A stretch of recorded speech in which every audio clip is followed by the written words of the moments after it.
Christian Audio, a division of Recorded Books, presents Exploring the Financial Parables of Jesus, the Economy of Grace and the Generosity of God by Keith Bodner.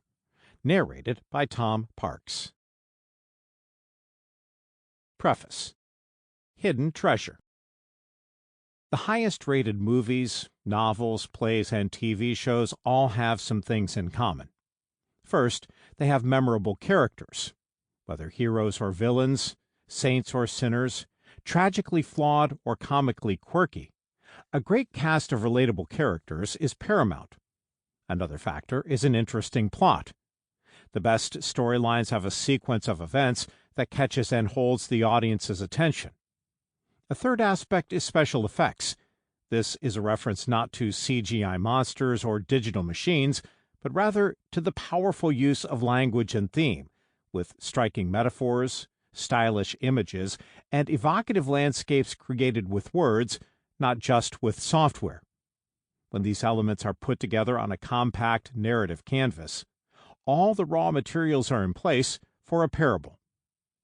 It could be that in our age of distraction, the parable is an ideal genre. Some might even think of parables like the TikTok of the New Testament, short videos featuring everyday people rather than celebrities, with a grainy texture and spontaneous feel, and branded as dangerous in certain quarters. Parables are usually short, sometimes comical or sad, festive or serious, but always engaging and often ending with an M. Night Shyamalan surprising plot twist.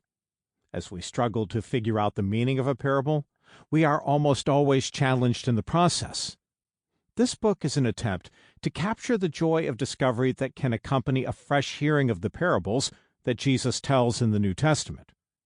More specifically, our primary focus will be on a portfolio of parables that have a financial angle or involve some facet of wealth. Here is a brief example. The kingdom of heaven is like treasure hidden in a field.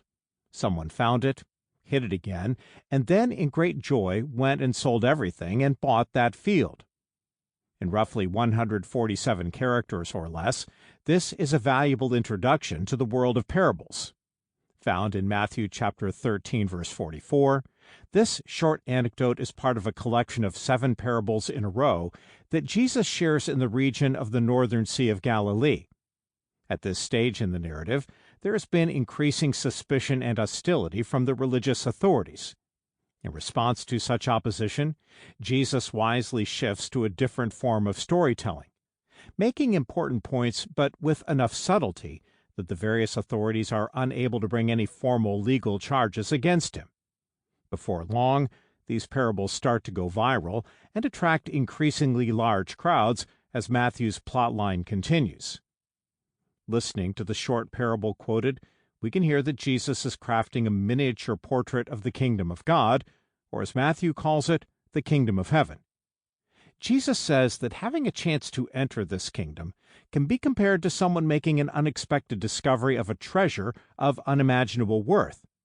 It is an encounter that prompts an abrupt shift in priorities and a life-altering change of direction.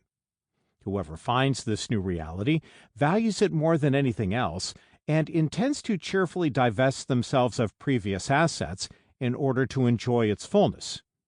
It should be noted that the unnamed figure in the parable makes this discovery in a seemingly random way. Some readers might think that a similar situation happens to the main character in Charlie and the Chocolate Factory, who is just walking along the street and lights upon some money that will buy the golden ticket, producing a seismic shift in his life. For Matthew's audience, the plot twist in the parable eventually sinks in. There are lots of people, so we are invited to consider, who discover the worth of the kingdom of God apparently by accident. In the routine of everyday life, whether laboring away or at school or in the library or at sports practice or at youth group, suddenly, in an unplanned way, a person stumbles upon a vast fortune. Does the parable suggest that everything is a sheer coincidence? Or could there be another force and a larger design at work? It is left to the listener's imagination to wonder if the treasure, akin to Bilbo's discovery in The Hobbit and The Lord of the Rings, somehow was meant.